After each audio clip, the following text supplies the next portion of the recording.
Good morning everyone, welcome back to a new blog.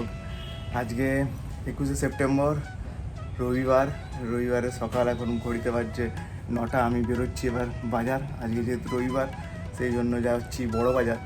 বড় বাজারে অনেক কিছুই আজকে নেওয়া আছে, গ্রোসারি আইটেম নেওয়া আছে, তার সাথে শাকসবজি যদিও বেশি আর কিছু নেওয়ার নেই, কারণ আর কদিনই আছে দুর্গাপুজোর জন্য। আর মোটামুটি বৃহস্পতিবার পর্যন্ত আমাদের অফিস, বৃহস্পতিবারের পর ছুটি, তাই আমরাও সেই অনুযায়ী বাড়ি যাব। তার জন্য বিশেষ শাকসবজি নিয়ে আর নেই, কারণ নিলেই রাখা অসুবিধে। তারপর আর আজ তো মহালয়ার দিন, মহালয়ার জন্য সবাইকে জানাই আন্তরিক শুভেচ্ছা ও অভিনন্দন। সবাই আশা করি ভালো আছেন, সুস্থ আছেন। তো পিহু তো এখন ঘুমোচ্ছে, পিহু এখনও ঘুমোচ্ছে। সকাল নয়, ভোর থেকে বলতে গেলে 3টের থেকে একদম আমাদের যে মাঠ আছে, কোয়ার্টারের মাঠ, সেখানে প্রচণ্ড বাজি ফুটছিল, শব্দবাজি। তো ঘুমটা পিহুর মাঝে মাঝে ভেঙে যাচ্ছিল। আর সকাল মোটামুটি 3টের থেকে যে শুরু করেছে, সব বাচ্চারা 3টের থেকেই বেরিয়েছিল মাঠে।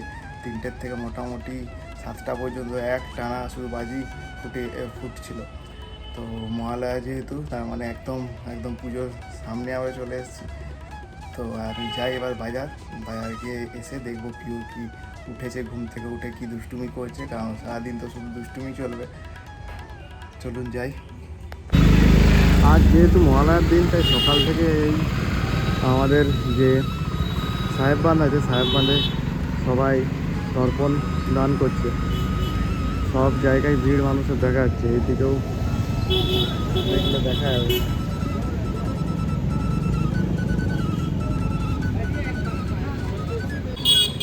লম্বা গাড়ির লাইন, তাই বাজার আজ ফাঁকা। যেহেতু আজ মহালয়ার দিন, বাজার একটু ফাঁকা ছিল। এখানে সব মানুষের ভিড়।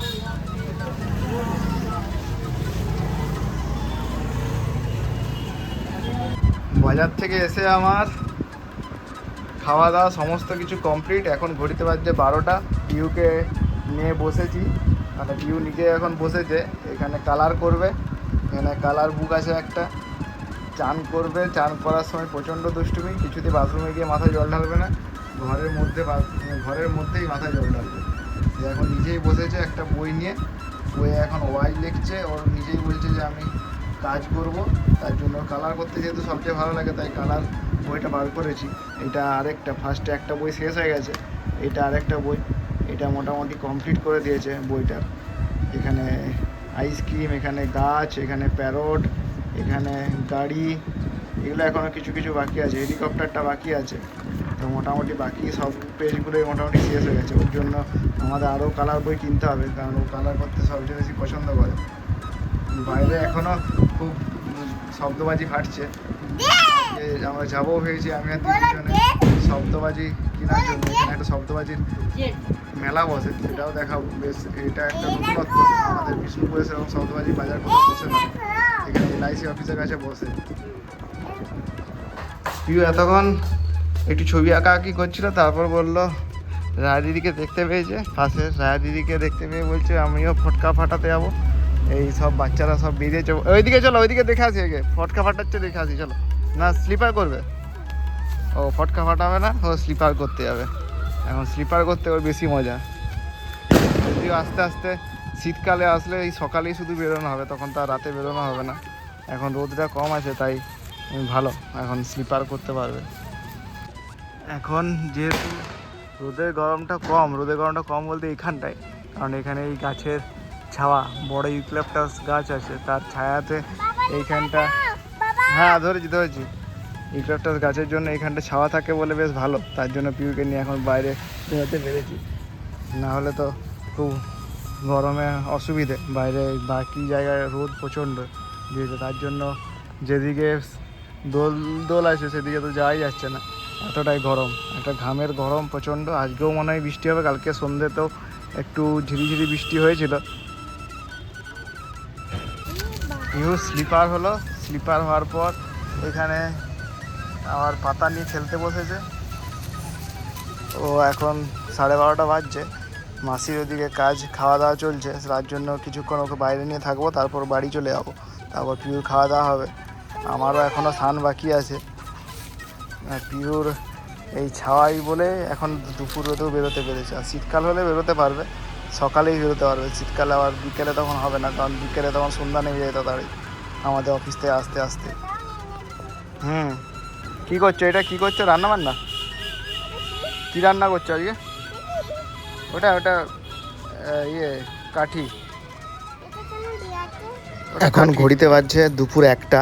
পিহুকে বাড়িতে খেতে বসিয়ে আমরা দুজনে বেরিয়েছি একটু পুরুলিয়ার যে এলআইসি আছে, এলআইসির পাশের মাঠেই একটা শব্দবাজির মেলা বসেছে। এটা প্রত্যেক বছরই বসে শব্দবাজির মেলা, প্রায় 1 মাস ধরে এই মেলাটা হয়।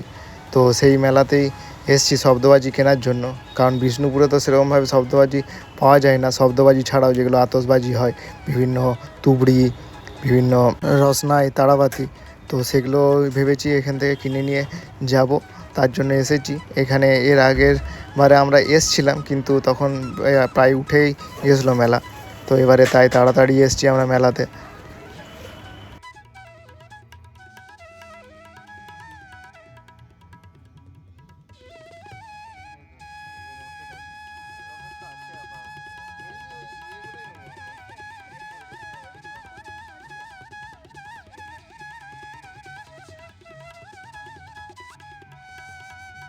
একটা, দুটো, তিনটে, চারটে।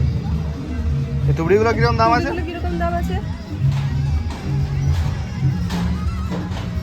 এটা 320, এটা গুড়ি মাছ 320 টাকা, এটা 150 টাকা আছে, 70 টাকা আছে, 90 টাকা আছে, 200 টাকা আছে। ফুটফুট ফটফট ফটফট করে সব দাও। চরকিগুলো কিরকম? বিভিন্ন দামের আছে, যেমন কাঠটা এটা 80 টাকা প্যাকেট আছে, এটা 200 টাকা আছে। রকেটগুলো কিরকম দাম আছে? রকেটগুলো 100। আগে যেমন আমাদের ছোটোবেলায় তুবড়িগুলো বেশ মাটির হতো আর অনেকটা বড় করে হতো, আর দামও অনেক কম ছিল। এখন দামও অনেক বেড়ে গেছে আর তার সাথে ছোটও হয়েছে সাইজগুলো। নাহলে আগের তুবড়িগুলো খুব ভালো হতো। তো এই মাটির তুবড়ি তৈরি করে না, কারণ মাটির তুবড়িগুলো খুব ব্লাস্ট হয়ে যায়, তার জন্য এরা বললো মাটির তুবড়ি তৈরি করি না।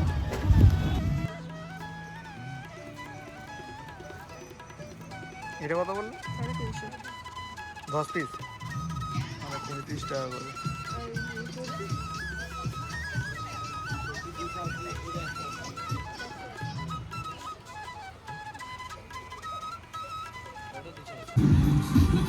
আমাদের আতশবাজি কেনা কমপ্লিট, অনেকগুলোই আতশবাজি নিলাম, টোটাল 1000 টাকার মতো পড়লো। একটা স্কাই শট আছে, তুবড়ি, রসনাই, তারাবাতি সব কিছু মিলে। আর এরকম তো বাজার আমাদের বিষ্ণুপুরে সেরকম দেখা যায় না, যদিও জানি না বিষ্ণুপুরে দেবে কিনা ফাটাতে। এখন ঘড়িতে বাজছে বিকেল 4টে। পিউকে এখন শাড়ি পরিয়ে আমরা রেডি করছি। আর যেহেতু মহালয়ার দিন, তাই পিউকে নিয়ে আমরা যাব আমাদের যেখানে কাঁসাই নদী আছে, সেই কাঁসাই নদীতে পিউর ফটোশ্যুটের জন্য।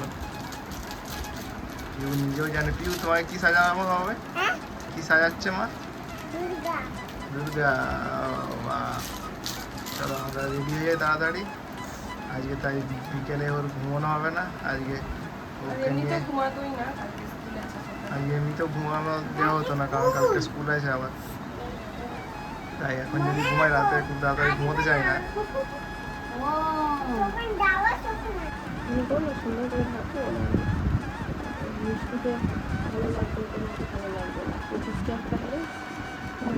ঠাকুরের মাথার উপরে একটা চোখ, সব ঠাকুরের 3টে করে চোখ থাকে, 3টে চোখ, ওই জন্য দুর্গা ঠাকুর সব দেখতে পায়।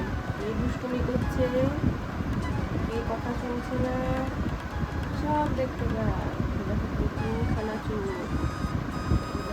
পিউকে সাজাচ্ছে আর পিউ দুষ্টুমি করছে।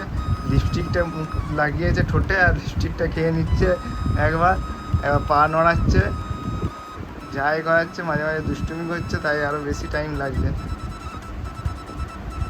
চুপচাপ শান্তভাবে করেনি একবার। আমরা রেডি হয়ে গেছি, এরপর যাচ্ছি কাঁসাইয়ের তীরে। পিউকে দেখাচ্ছি কেমন সেরেছে। পিউ রেডি হয়ে গেছে, পিউ যাওয়ার জন্য খুব এক্সাইটেড। ও শুধু তখন থেকে বলছে কখন নিয়ে যাবে, কখন নিয়ে যাবে। আর দীপও রেডি, আমরাও রেডি। ভাবছিলাম ফার্স্টে গাড়ি করে যাব, কিন্তু দেখলাম থাক, কাছে একদম নদীর কাছে যেতে স্কুটি করে সুবিধে। তো আলটিমেট ঘড়িতে 4:15 বাজছে আর আমরা তিনজনে চলে এসেছি একদম কাঁসাই নদীর তীরে। বেশ ভালোই কাশফুল ফুটে আছে, চারিদিকে দেখাচ্ছি বেশ সুন্দর কাশফুল ফুটে আছে আর অনেকেই ফটোশ্যুটের জন্য এসছে আজকে। দুর্গা সেজে দেখছি সামনেই দুজন আছে বেশ সেজে এসছে, দেখাই সূর্য একদম পশ্চিম আকাশে অস্ত যাচ্ছে আর চারিদিকে কাশফুলে ভর্তি, চারিদিক নদীর পাড়। একটু রোদটা আছে বলে একটু গরমটা আছে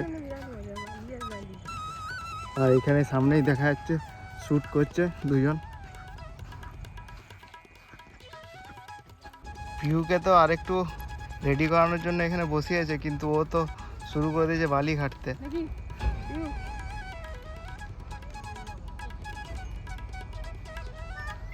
কাশফুল তুলে এনেছে এখানে, কাশফুল তুলে এখানে রাখা হয়েছে আর দূরেও অনেকগুলো দুর্গা ঠাকুরের সেজে এসছে দুর্গার বেশে।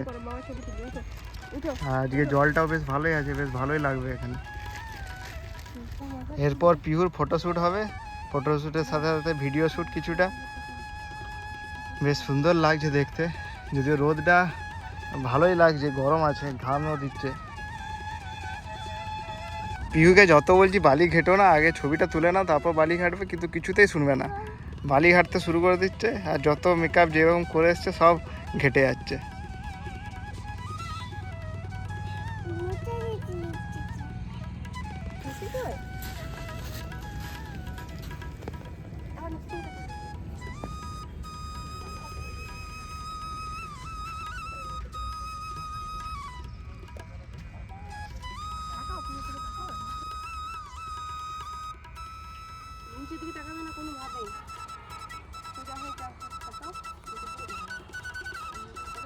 কিছুক্ষণ আগে তো তবু অনেক মানে 4-5 জন ছিল, এখন তো 10-12 প্রি ওয়েডিং শ্যুট ফটোশ্যুট সবের জন্য সবাই এসছে। ভিড় হয়ে গেছে, সামনেটা দেখলে দেখা যাবে ভিড় হয়ে গেছে সামনে। এদিকে ওইখানে দীপ বসে আছে, আমি ব্যাগ নিতে এসেছি, আর এদিকে সামনেও দেখা যাচ্ছে ফটোশ্যুট চলছে। চারিদিকে এখন কাশফুলে সবাইকার ফটোশ্যুট। অনেক কষ্ট করে পিহুর ফটোশ্যুট করা হলো, কিন্তু খুব ভালো করে ফটোশ্যুট করেনি, একদম তাকাতে চাইছে না, শুধু এই বালি ঘাটবে। তখন থেকে বলছে বালি ঘাটবো বালি ঘাটবো, ও ছবি তোলার কোনো মুডই নেই, সব বালি ঘাটবো তখন থেকে। তো এরপর আমরা একটুক্ষণ এখানে বসবো, বসে একটু রেস্ট নিয়ে তারপর আবার বাড়ির দিকে যাব। অলরেডি সন্ধ্যা নামতে শুরু করেছে। এবার পিউকে নিয়ে চললাম বাড়ির দিকে আর আমাদের ব্লগটা এখানেই শেষ করলাম। কেমন লাগলো ব্লগটা অবশ্যই জানাবেন কমেন্টে, তার সাথে সাবস্ক্রাইব করবেন। সবাই ভালো থাকবেন, সুস্থ থাকবেন, টাটা বন্ধুরা।